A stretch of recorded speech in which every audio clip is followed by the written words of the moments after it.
Yo, what's going on, guys? R.I.Pierre here, using that max power return on YouTube as usual, and today we are here to present week 6 of the GPC. I've already had my match, so we're gonna go ahead and get this video done. Now, this week I play against the Orlando Helix, coached by Jesse, aka JBro63.9. Links will be in the description as usual, and yeah, so this week is very crucial for me. I'm 3-2. I should be 4-1. I made a really crucial mistake in the last match that was pointed out to me, and it cost me the game. Basically, I had a chance even after that, but it cost me the game. So besides me throwing games and stuff, let's go ahead and think about what's going on now. So I'm 3-2. There are two people behind me who are also 3-2, I believe. Both Tom and Omega. I don't know how their battles went this week or if they've done theirs, but I have a higher differential than the both of them, and I should continue to as well. And what else do I have to say? I really don't remember what I have to say about this, to be honest. But basically, if I win this week and next week, and Nacho can beat Tom for me in this next week coming up, this week, then all I have to do is beat David next week, and I will get that second playoff spot, which currently I think I actually took it, to be honest. Oh crap! I'm gonna edit that out.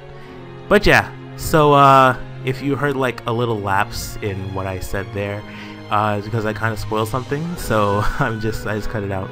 But yeah. So we're chasing the second spot. We actually agreed to use our week 6 transfers. We did that early because, you know, a lot of people in the league, different timing, different schedules and things like that. So we had to basically cater to that. So instead of me having to deal with Mega Sableye on his team, he actually dropped that and added Mega Scizor. And I dropped Hitmontop because it was absolutely useless for me, and added Sigilif because I needed a little more offensive pressure. And the fact that it has Magic Guard as a flying psychic type with the coverage it has as well, it was just really useful for me. I do now have 3 psychic types on the team, and that gives me 4 Pokemon now, week 2 Dark. But I'm fine. I'm perfectly fine. I'm okay. We gonna be all right. But yeah, so now that we've established all of that random stuff, let's go ahead and talk about my opponent's team. So Orlando Helix, he has Garchomp, Superior, Magnezone, Starmie, and Shao, Weezing, Mega Scizor, Magmortar, Ludicolo, excuse me, and Kangaskhan. Yeah, that's it. And on my squad, if you haven't seen it before, or if you're new or whatever, Megalophony, Slowbro, Dragalge, Seismitoad, Crobat, Azumarill, Doublade, Meloetta, Typhlosion, Durant, and now Sigilif. Now, looking at his team, of course, Garchomp is incredibly threatening. It's a great Pokemon in general, and in League, oh my lord, I'll be back. I do apologize for that. Now that we're back, so yeah, what I was saying was Garchomp is just a great Pokemon, and against my team would do very well. There's really only one thing that can stand in his way, and that's really Slowbro. I wasn't thinking about that at first. I'll tell you about that later, but next up, Superior, who's very threatening to me because I don't have much to stop it. Maybe Durant if he doesn't carry HP Fire. But I don't know. Perhaps if he brings it, he'll end up doing that. But yeah, so next up is Magnezone. Now the only variants I would see him bringing are Scarf or Balloon. But more so Scarf is what I was thinking, considering he wants to outspeed as much of my team as possible, excuse me. And I know he won't be able to outspeed Megalophony with it, but it just gives him that a little bit of an edge, I guess I would say. Yeah, so Starmie is incredibly threatening to my entire team just by being there. It does enough damage to 2-hit KO almost everything except for Meloetta. I would believe. Meloetta, I believe, is the only Pokemon on this team that does not get 2-hit KO'd by some sort of move Starmie could carry. So it's very threatening, and I was frightened. I'm not going to lie about that. But yeah, so I should probably mute Skype, but it's, you know, it's a hassle. Mian Xiao. Now, Mian Xiao I definitely expected as a Scarf variant, considering he wants to get rid of Megalopony, and the fact that it can also, it does also learn Knockoff and Zen Headbutt, which is very, very useful for my team. So I was expecting that. Weezing could also be very good for him, considering I do have Megalopony who can't touch it really well. I would expect a Rocky Helmet version, possibly, unless he wants it to be to live long. Although with all the psychic type pressure my team has, I wouldn't expect him to go for that. But yeah. Next up, Mega Scizor. Of course, he's going to bring that. The Bullet Punch is going to be fairly crucial, to be completely honest. I feel like Bullet Punch is it's very good. I don't know what else. I had something to say with that, but it just allows him to, if it comes down to speed, Bullet Punch does allow him to out-prioritize anything I could go for. Now, Magmortar. I honestly don't expect it to come, considering I do have pressure on him with Slowbro, Seismitoad, Azumarill. I think Typhlosion, Flash Fire Typhlosion actually gives it a little bit of trouble unless it carries EQ. It's not even really that much of an issue, but yeah, Slowbro, Seismitoad, Azumarill, and there's a bug on my screen. Ew. I think that was it actually, but yeah, he would run into a lot of walls. Ludicolo. Now, I saw in his other matches that Ludicolo was actually doing very well defensively, and it was living quite a bit for a while, and I did expect it to show up in this match, as Rain could work very well with this team, especially because he's more than likely not going to run Magmortar against me, and it just could work. And then Kangaskhan, I didn't even bother looking at Kangaskhan during team building. Like, it's not awful, I'll say, but it's not that great. And against my team especially, he really can't do too much, I guess. Maybe try to play around with Fake Out, but with the sets I bring, he really wouldn't have gotten very far doing that. Anyways, so now that we've gotten this out of the way, I do need to pause because I forgot to open Showdown. So give me 1 second and we will be on Showdown with the actual team that I decided to bring, and I'll give you guys the replay. So I'm gonna try not to talk as much during the team building part, just to make sure that this video isn't too long, I guess. I'll be back. And we have returned. Alright, so let's go ahead and go in Team Builder and look at things. Crap, which one? There it is. I didn't label this. Okay. Week 6, S2 versus Jesse. Alright. Now that that's out of the way. Now, I don't know why I ran Ice Punch. Alright, it was for Garchomp, Mr. Chomp. So, yeah. First up, Bun the Megalopony, standard as hell. High jump kick, fake out, return Ice Punch. You know the drill. Max speed, max attack. I could have lowered the EVs, but I honestly didn't care. No, let me stop. That's not why. But it's just that, I don't know. I could have brought it down to maybe... No, because nope, never mind. We would have outspent anyway. I should have lowered it to like 363, I believe. And then I could have... I actually could have... Could I have run Adamant? Yeah, I could have just run Adamant. Oh well. Live and learn. Live and learn. Anyways, so yeah, there's that. Next up, Tribal Goddess, the Sigilif with Life Orb, Magic Guard, Heat Wave, Ice Beam, Air Slash, and Roost. I just didn't feel like I needed Psychic coverage, considering I do have Christina and Slosis. Plus, yeah, I originally had Flame Orb in this spot. I was gonna put Psycho Shift with Heat Wave, Ice Beam, and a Roost. Ice Beam for his, whatchamacallit, his Garchomp, and Heat Wave for his Scizor and his Magnezone, if necessary, and Roost just for longevity.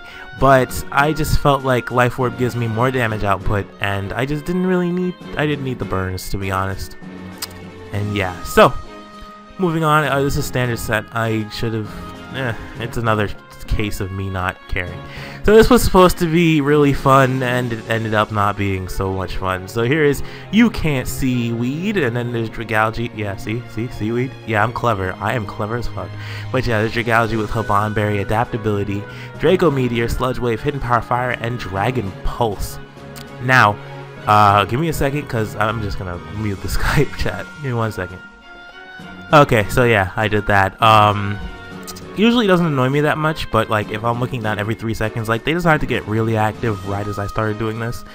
And yeah, so this was supposed to be the token set. Now, I was supposed to switch it in on a Leaf Storm from Superior, and then I originally had Shuckaberry here for his his Garchomp, just in case, because Earthquake is a lot safer than like locking yourself into Outrage or Dragon Claw. And from Max, Dragon Claw isn't going to KO a Dragalge anyways, and if you want to go ahead and lock yourself into Outrage, Slow Sis would be happy to kill you.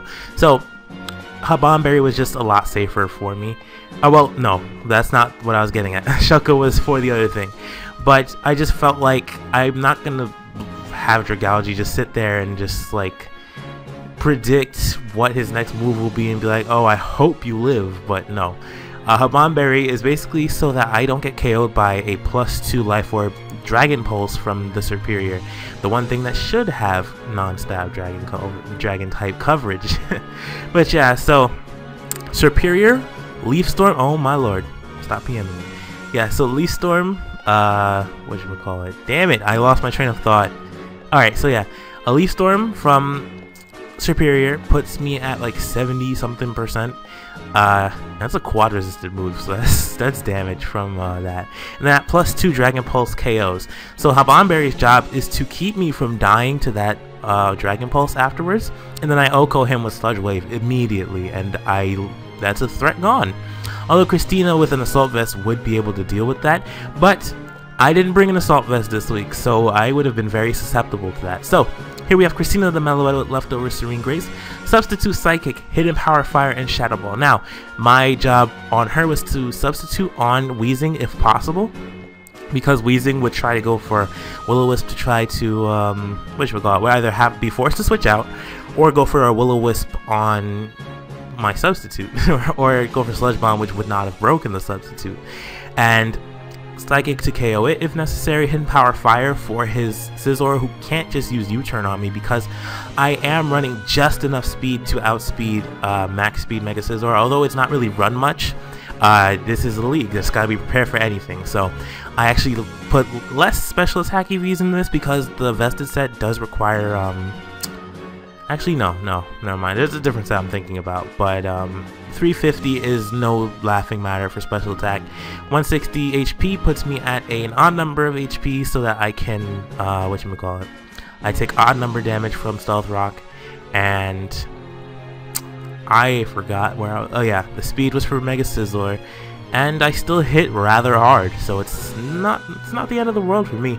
Although if I had been a little bit stronger, I would have been fine. Late game you'll see what happened, but this was a good set. I felt very comfortable with it. The only thing that it really required to quote-unquote sweep, because I didn't really expect it to sweep, was Garchomp to be gone, and that's really it. Then I just substitute on Weezing, and then life is good. Alright, now here is the fun set. Now we have Low 5, the Crobat. Leftovers, Inner Focus. I did not need Super Fang this week. There's just nothing on his team that's bulky enough for me to really feel like I need Super Fang. Maybe Mega Scizor, but do you get Fire Fang? Let me just find. No, you don't. Okay, yeah, I was thinking about that. Oh, well, you do get Heat Wave. That might have been a much better. Yeah, I should have done that instead. Oh wait, no, that's right. Hidden Power Ground is 4 times super effective to Magnezone. Anyways, yeah. So the only switching he really has on his, I'm sorry. The only switching he really has on his team for my Crobat that switches in nicely. Well, he's got Weezing, of course, and Garchomp, physical defensive Garchomp does pretty well switching in, and yeah, just Magnezone, Weezing, and Garchomp. So, and Weezing doesn't really want to take the damage from the Brave Bird because this could be a highly offensive set. So, what I did was I tailored its EVs for. I think this is a one-hit KO on Superior after Stealth Rock. Defense, guaranteed OHKO, excuse me. Defense, I just wanted to be a little more physically defensive. I didn't really run any calcs for that. Damn it. But after that, let's see. Speed, I ran just enough to outspeed the fastest Pokemon on this team, which was, is Starmie. Even if Magnezone is Scarfed, Starmie is as fast as Mon, which gets up to 361. and I was actually 63, so I did Brave Bird, Hidden Power Ground, Defog, and Roost. So Hidden Power Ground was because Magnezone is the most reliable switch, and he has to Brave Bird, and Hidden Power Ground does like 60%. So all I needed was some chip damage on him, and he just gets bopped by the Hidden Power Ground that he's not expecting. So yeah. And last but not least, we have Slowsis, the slow bro with the Rocky Helmet Regenerator, Ice Beam, Skull, Slack Off, Psychic. I ran 3 attack because I was originally going to run Calm Mind in this last slot. Either Calm Mind or is another coverage move, but Psychic was just way too useful for me to give up. It would help me out with whatchamacallit, Mienshao, as well as Weezing, and I just really it was helpful. Ice Beam, of course, for Guard Chomp, and Skull for some burns and for some stab damage, fully physically defensive. So after this very, very long explanation, we can finally get into the replay. I hope you guys enjoy. And yeah, this was a waste. This was a complete waste, and I am very, very sad. Very, very, very sad. You can't see Weed. You will come again. You will rise again to the occasion. But yes, I'm gonna stop this recording here and then go to the replay as usual. And yeah, we'll be back. We have returned. So look across from me, and we finally got a replay where we're on the right side. Oh my gosh. Anyways, so yeah, you see my team looking all powerful, showing up for the... Yeah, I was going somewhere with this, but unfortunately, it never reached its destination. But yeah, so look across from me, you see no Superior and you see no Garchomp, and now Dragalge's life is just awful. Like, Dragalge can't just go home to his wife and kids and tell them that that he did something cool today. He didn't. He couldn't because Superior did not show up. So yeah, it's apologies. My fault, man. You know, you could have been special. But yeah, so we were rambling 45 seconds. Let's go ahead and go into this replay. So now you got Mega Scizor, Starmie, Magnezone, a Ludicolo, a Weezing, and a Mienshao. So let's see how this plays out. This was a rather, I don't know if it was super long, but it took a little while. Slightly Lopunny as usual, or well, not even as usual. It seemed like the safest lead for me, as he decides to switch out from Mienshao into his Weezing, and I'm gonna go ahead and fake out because I just want to make sure that Mega Lopunny can Mega Evolve safely, just in case that does turn out to be a Scarfed Mienshao. I'm not trying to get a high jump kick to the face. So he's gonna go ahead and Will-O-Wisp here. This is the safest switch possible. It's one of the reasons I bought it too, because it is a nice stat. It's a nice, wow. Ooh, I said nice stat. Ugh. It's a nice status absorber because of Magic Guard and the fact that I do get the Life Orb boost because of, well, not because of the burn, but I get the Life Orb boost without any real repercussions because of it. And it's just, I love this Pokemon in general. It's my favorite Pokemon in RU, and yes, let's just move on. So he switches out Weezing here. That's like the safest play possible. He doesn't know yet that I'm not, or I don't even know if he ever finds out that I'm not running Psychic. But yeah, I'm running Air Slash. I'm basically running all coverage with Air Slash Stab. But yeah, so I click Air Slash on the switch and I get a crit on this Starmie. Now that is incredibly crucial because if I don't crit him, he's in the 30s somewhere in terms of HP. 30s or high 20s. Nah, I think it's like low 30s, maybe high 20s. I'm not sure where it's gonna go. Nah, I think it would be high 30s. But yeah, so this is very crucial because Starmie is one of the Pokemon that does very well against pretty much any member of this team, barring Meloetta. And if he can dodge some fake outs from Lopunny, he can do quite a bit to me. And it's very unfortunate because now he's forced to just do other things. But yeah, so I'm gonna go ahead and switch out here. I'm not trying to catch a Thunderbolt or an Ice Beam from this thing, and he decides to go for Ice Beam here, and Christina just shakes it off like it's nothing. And this is another Pokemon I am able to set up a sub on, because even if he goes for another Ice Beam, at the time I didn't know he is actually a choice Starmie, because he was actually very, very frightened of my Lopunny, as you should be. You should always be afraid of Lopunny. Always. But yeah, so I'm sorry. But yeah, so I substitute as he switches out. I didn't know if he was Scarfed or not yet. That was another reason for me doing that. Just to scout out, see what's going on. He does decide to switch, so I'm like, okay, he can't hit me too well. So I'm gonna go ahead and substitute on him. Sorry, I'm talking like 3,000 words a minute. But yeah, so I do 30% to him with this Psychic, and I'm like, wow, that is some damage, bro. I thought Rain Dish did healed 112. Yeah, I thought Rain Dish healed more than that. But yeah, so goes to the Scald in the rain. It is going to take out my sub. It would not have if you look at the damage he does next turn after I go for Psychic again, he would have been unable to break my sub outside of rain, as he only does 28% in the rain. And it's unfortunate that he doesn't get the burn here, but I do get a bunch of drops, and that crit really sucks. So yeah, it's, you know, comes back around. But yeah, so I go Shadow Ball here. I did expect him to go back into either Starmie or go into this, and because of the rain, Hidden Power Fire would not be doing too much to him. I felt like Shadow Ball was just safer, plus I don't want to reveal Hidden Power Fire just yet. So I'm going to go into low 5 here, as I can take Bullet Punches rather well. I didn't want to go into Slowbro because if I am unable, if he decides to go for U-turn instead, Slowbro just dies. Not even going to be able to, well, I'm not sure if it just dies, but it's going to be very low, and all I would have gotten out of it is 17% off. But yeah, so he's going to roost on my switch, which is really nice, for him at least. And he's going to go ahead and switch out into Weezing here. Now, I could have clicked Draco Meteor, but I decided to pull a double into Slowbro, expecting that Weezing switch. And yeah, so I'm in a pretty good position here. I decided to just take the burn because, you know, why not? And I go for Psychic, and it doesn't KO, but I am in a pretty good position. He decides to go, and I get the Spadef drop. This is like the 4th one I got in this match so far. He goes for Pain Split, and I'm just gonna go for Psychic again, as I really don't care about my HP being super low considering I do have Regenerator, but I just need to be very wary about what's going on. So he's gonna go into Mienshao here. I realize that a knockoff is probably coming, so I go into Crobat just either to sack it, or if he decides to go for like U-turn or something like that, I'll be perfectly fine with that. But he does take me out, so I'm gonna go into Bud Bun here. What I decided to do, I wanted to test him to see if he was Scarfed or not. So I did, I just clicked Fake Out, and if he stayed in, he was definitely Scarfed. Or well, actually no, because he just went for Knockoff, excuse me. That's what I was doing. Oh my gosh, my head. But yeah, so I didn't really have my suspicions, excuse me, confirmed until the end of the match. But yeah, hurt my foot. But yeah, so that happened.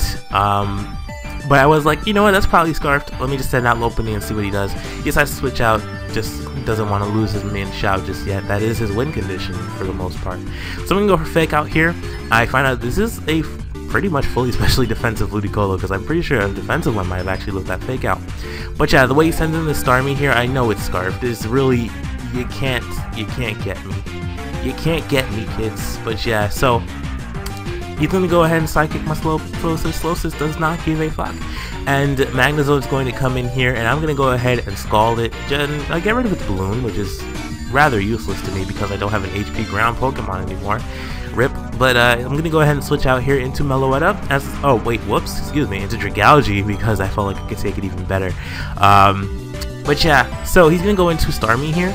Now, I didn't really have any switch in other than really just Meloetta.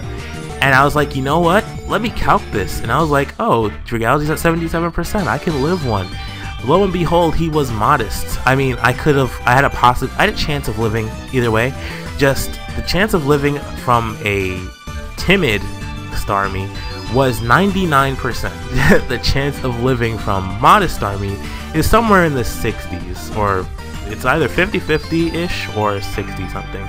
And I felt so confident because I thought he was because I thought he was timid, and I just die. So you can't see Weed has to go back home to his children and tell them he is an utter failure as a parent and just in general. So I'm gonna go back into his Magnezone here as I hit him up with another Scald. Brings him down to 38%. I'm going to go ahead and go to Meloetta this time, as she's my last remaining special wall that really doesn't care about him. And he's going to miss this Thunder here. Now, he has Thunder on the team, of course, because it is a Rain team, but his Rain setter is gone, and the main beneficiary of his Rain is gone, too. So what I decided to do here is go straight for a... Did I go? No, I didn't go for Hidden Power. Oh, yes, I did. I went for Hidden Power Fire, because if he stays in, with Magnezone, Hidden Power Fire finishes it off. If he goes into Starmie, Hidden Power Fire finishes it off. If he goes into Mienshao, he runs the risk of me clicking Psychic and KOing it. So his safest switch is actually Scizor, and if I had been running more special attack, it would have been fine. But I honestly don't feel too bad about this one, to be honest. But I am going to get Meloetta. Oh, never mind, I got switched out. Jeez, I'm so bad. But yeah, he goes for the bullet punch here as I thought, and he does KO himself, and that is very, very nice for me. I thought he would go for a U-turn. I was like, no, I want this slow bro to stay around at least a little longer. So he goes into Mian Xiao here. I'm like, you know what, this knockoff is coming. Meloetta, I am so sorry, girl, but you have to go. But he decides to go for the U-turn instead. And you know what, I was perfectly fine with that. So down goes Meloetta. Sorry, girl. But I go into Lopunny here, and I click fake out. It does 10%, and I go to calc it, and at minimum, return does 27% to a standard Magnezone. And I honestly did not want to risk not KOing it and then getting immense amounts of damage off against Lopunny. So what I did was just click high jump kick. I probably should have just done that in the first place, but you know, what if he was cheeky and decided to run like Protect on his Magnezone specifically for this situation? I was just so nervous about clicking high jump kick, but I don't crash, so yeah. This confirms my suspicions basically that he is indeed Scarfed Starmie, and he does get this crit with this Psychic, which mattered a little more than I thought it would, because considering I was at 94% and he just bombed me down. But I do go for Psychic just in case he decides to be cheeky, and I don't know why he would ever switch, but yeah. So I'm hurt by my burn. Slowsis picks up her second kill, and Kung Lao the Mian Xiao, ooh, rhymes for days, just takes out my Slowsis here, and just to make sure that he's scarfed, well, I know he's scarfed, and I go into my my Sigilif here, my Tribal Goddess, and I am going to take out this Mian Xiao with this Air Slash, this mighty Air Slash, and that is going to be the game, keeping me in the running for the playoffs. Even if I had lost, I would have still been in the running, but this puts me in a much better position than a loss, because now I got a 2-0. All I have to do is win next week's game, and I am in. So we bounced back from that loss, that Cresselia loss. We rather than what happened last season, where that first loss turned into 4 or 5 and then 6 eventually, we took over. So next week we have to take on David's team. He is currently in, I believe after week 6, he's in 3rd place, and I have to defend my spot from him. So I hope you all enjoyed. I hope to see you all next week in the deciding match for the 2nd playoff spot in our conference, as Nacho is pretty much locked up. Not even pretty much, Nacho is locked up the 1st spot. I mean, he had an incredible season, a great team. I think I'm the only team that came even close to defeating him, and I should have beat him if I hadn't made that stupid mistake. But yeah, I hope you all enjoyed. Tune in again. Alright, peace out. I'll catch you all later. Bye.